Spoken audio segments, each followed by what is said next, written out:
All right, scumbags, welcome back to another exciting week of fantasy football. So this week, luckily, I'm not alone. We got the one, the only, the 2019 reigning champion, Alex Mo, baby. Give it up. Thought I'd bring this little bad boy along, Got my robe on, my tea for the night. Brought the championship belt too, ready to go. Oh man, you gotta love it. So I mean, there's a lot of topics to go over, and I'm happy that you joined me tonight. I appreciate you hitting me up just a few minutes afterwards, but not gonna say I would have preferred maybe somebody else tonight. After I mean, I had to come and rub in the wound a little bit. That was I'm just another year of playoffs. What can I say? I don't know what to say at this point, honestly. I'm at a loss of words. But anyways, let's get right into it. And let's kick it off with the intro.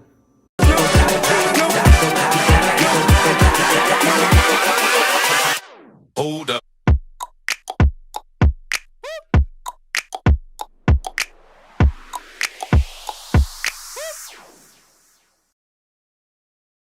What's up, you fucking scumbags? Woo! I can't do it like Stag. Who can, right? One of a kind. All right, so let's kick it off with the recap. Man, so much crazy shit. I think this is the fastest that somebody has won the pink shirt, and also the fastest that all 6 playoff roster spots have been decided in the history of the Scumbags League. I mean, what a year with COVID and everything else going on. The week is technically not even over. We're recording this on Monday night. There's still a game to be played on fucking Wednesday night. But technically, Stag could still win his game. That's like the craziest thing to think about. But if that game is actually played, he has a chance to knock Mike down in the rankings. I could too. But yeah, I mean that's. I'm just kidding. I'm not in denial like our president. I know when to concede. But nonetheless, yeah, Josh could, and that could affect the seeding. And after tonight, his kicker put up 12 points, so he's only 29 points away. It's actually pretty realistic that he might win. It's going to come down to the wire. Especially with Baltimore's secondary being so banged up with COVID, that could get dicey. That's true. And the Ravens might not be able to hold on to the ball for too long with RG3 in the lineup, so. I hope he plays well. I bet you do. All right, but other than that, we had obviously the top 6 teams that are officially decided. We got the Jeffersons sitting at the top. We got, if Mike Biddle wins, if he wins, him and the Jeffersons are basically guaranteed the number 1 seeds almost, unless somebody outscores Biddle by more than 100 points next week. And if Biddle loses to the Jeffersons. So we'll get into that matchup in a little bit. But and then other than that, we got Alex Smoke, who snuck in there once again. His foolproof 100% strategy of sucking at the beginning of the year, picking up players like James Robinson off of waivers, and then fucking crushing it at the end. Looks like a charm. We also got Kenny Brooks, the best salesman in the league, who couldn't sell for shit against Let Russ Cook, although it didn't stop him from talking a bunch of shit, which is fucking hilarious. You know what I thought was really funny? Is if you took his team score and Telly's team score, she still wouldn't have beat Mike this week. Yeah. I'm very glad they're both in the playoffs. And then besides that, we got finally Kyler the Creator, Connor, making it into the playoffs. Man, I know that's a big monkey off of his shoulders. He is happy to be in. It is a treat to finally see Connor in the playoffs, because this dude is like one of the most successful people I know in real life. But in fantasy, you just blow, dude, like every year. And it just so happens that the thing you care about most in the world is fantasy, which is amazingly hilarious for people like me, because it's like, hey, shit really sucks for me, but you know what? I'm better than Connor at fantasy. At least I got that going on. That's why you can't win, man, because you can't have it all. You can't have it all in this world. If you lose your job, you'll win the fantasy championship. That's the only way at this point. So is it true to say that the better you are in life, the worse you are in fantasy football? I mean, it makes sense. You know what? I had the best pickups while I had COVID because I had nothing else to do. So, fuck. So what does that say about Biddle, the champion every other year? Must really suck in life. Is that what you're saying? Ooh. Welcome to the party, man. Join me. You got a tumor too?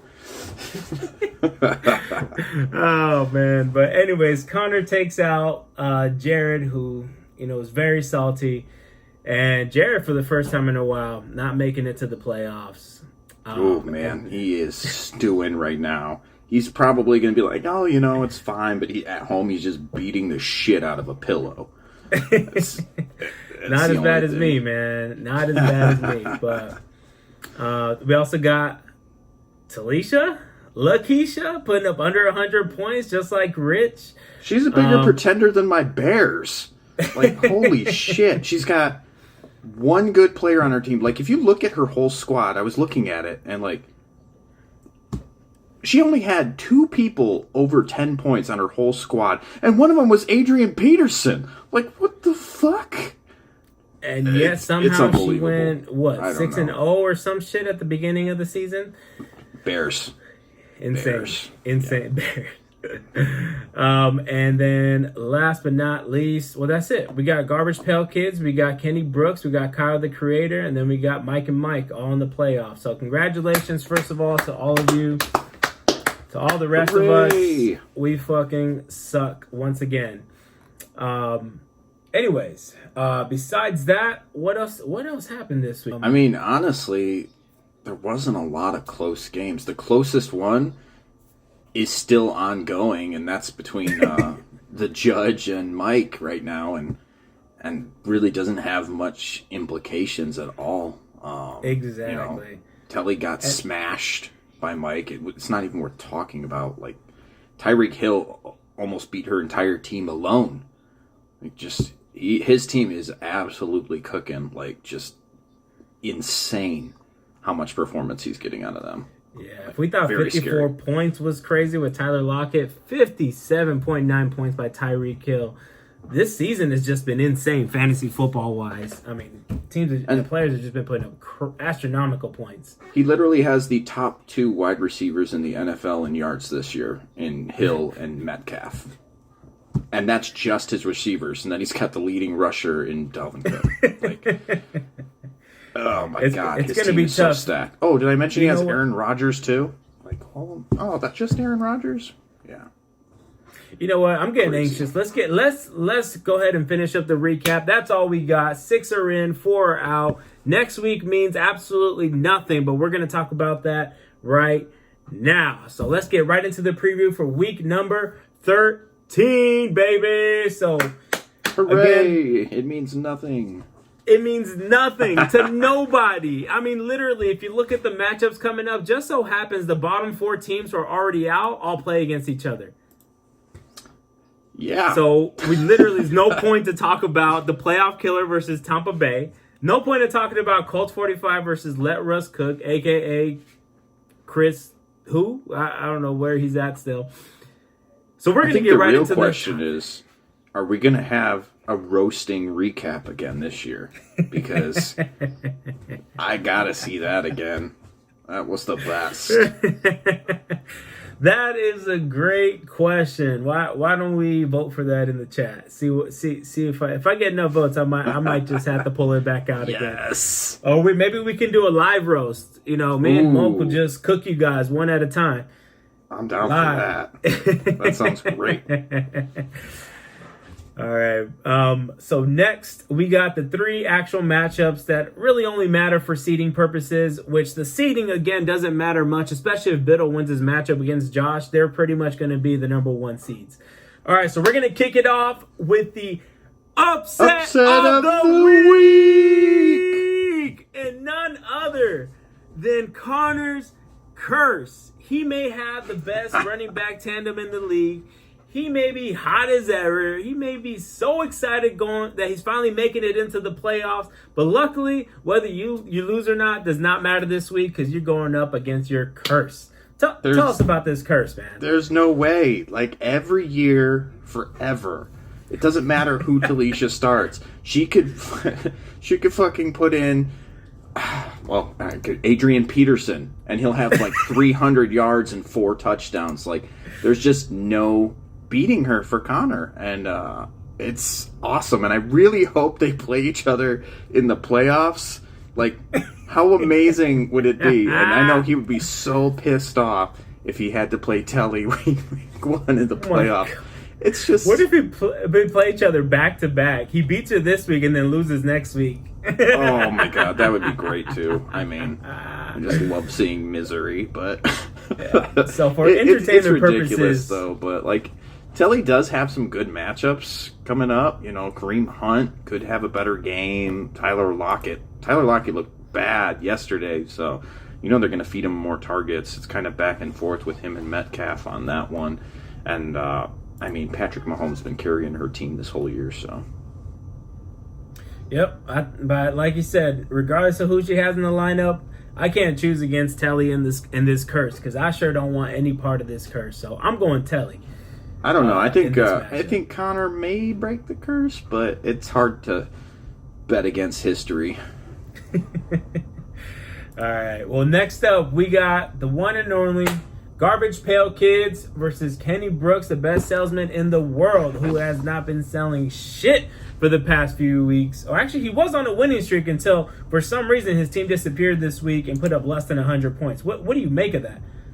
I mean, I don't really know because, you know, Josh Allen had a great matchup against the Chargers, should have put up points, only put up 15. Miles Sanders, perfect matchup. They barely even gave him the ball at all. And, I mean, with that passing game, you would think it would be better. His team kind of just underperformed this week. I don't know if that's how it's going to be or if it's just a fluke. I mean, I would probably say it's more of a fluke than anything, but he's definitely got some holes and some questions, which is great for me because my team is finally starting to kick into high gear right as the playoffs start. So I'm hoping I can knock him down a few and make him maybe play against Mike in round 1. That would be glorious. Yeah, that makes sense. And I agree. Just looking at the matchups with you having your players back, I mean, I just got a taste of what your team can do now. And I can't bet against the Robinsons at this point. And apparently not David Montgomery either. God damn it. Who knew, man? Who knew? Fucking Bears, bro. You're like the fucking Bears, man. Jesus Christ. Anyways. Yeah. Look, the salt is still showing. Anyways, let's move on to the next one, man. I can't do it anymore. I got Garbage Pail Kids taking out Kenny Brooks, but again, this one literally doesn't mean much. Yeah, I got to take myself. All right. Last but not least, the only game worth mentioning for this week is the game of the year. No, of the year, baby. So exciting. Oh, yeah, of the year. So wow. Exciting to count for absolutely nothing but shit talking and bragging rights. Is it just me, or does their shit talking get a little deep, like kind of personal? You know, there can only be one Mike, and I think it's really fucking starting to show right now. Like, Big Mike is one of the nicest people you'll ever meet, but like, oh man, Biddle rubs him the wrong way, and it's great. I just love it. I'm like, man, let's go. This is going to be a great game, too. It's going to be, after tonight, these are the only two teams that have scored over 200 points this season. Yep. You know, and after their first matchup in week 4, Biddle got the best of Big Mike, putting up 168 over 147. I'll tell you, though, I'm worried about Biddle's team, man. Because you know what? Kamara is not the same person without Drew Brees at the helm. He has put up back-to-back bad games. I know Antonio Gibson had that monster game, but that's got to be scary for him. Because, like, with that team just kind of floating along, I don't know, man. That's going to be a tough one. especially with Mike's team humming on all gears. Yeah, that and Michael Thomas got back in that offense, so it is tough. And it's right now the way I'm seeing it, regardless of the past. I mean, it's gonna be still a good game overall, but I gotta go with Big Mike. I don't know what else to say. In this matchup, he just has the advantage all the way around. I'd be crazy not to pick him this week, and I'm sure this is only gonna fuel Biddle. But let's see what he pulls out of his ass. Big Mike has taken the reins as the fantasy football expert over Biddle. Oh shit! Dare I say that? Ooh, I don't know. Biddle is Justin Jefferson pick was right pretty special. Biddle's raging right now, man. Dude, He's throwing his coffee, punching the screen. I am bitter at Biddle for playing Hill at tight end against me still, so payback this time. Well, look, both of these guys, I asked them to submit a video tonight. I guess they're gonna hold their grudges until the actual fight that starts, this week. And we don't even get to watch it early. We got to wait all the way until Sunday to start watching this happen because there's no Thursday night game this week. Keep that in mind. And also next week, we unfortunately are riddled with another Tuesday night game with the Ravens and Cowboys playing next Tuesday. So that sucks. But other than that, I mean, that's all that I've got for you guys. Anything else that you want to say, Mo?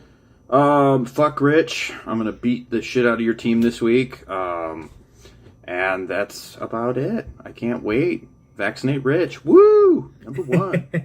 Hey man, thanks again for coming on. I appreciate you. Oh yeah, Anybody else anytime.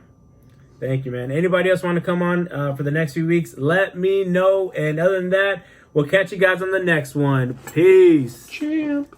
Later.